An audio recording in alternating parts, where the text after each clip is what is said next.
Rich, creamy, and comforting, a chicken paitan you'll crave again. Slice the shiso leaves into thin strips. Cut the takuan into thin matchsticks. Add sake, salt, and pepper to the chicken tenderloin, cover with plastic wrap, and microwave it.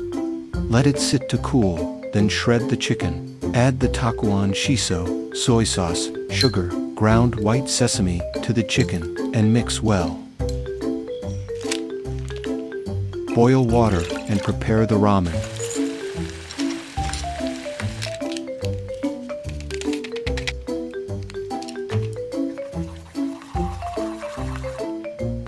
Serve the ramen in a bowl and top with the chicken mixture.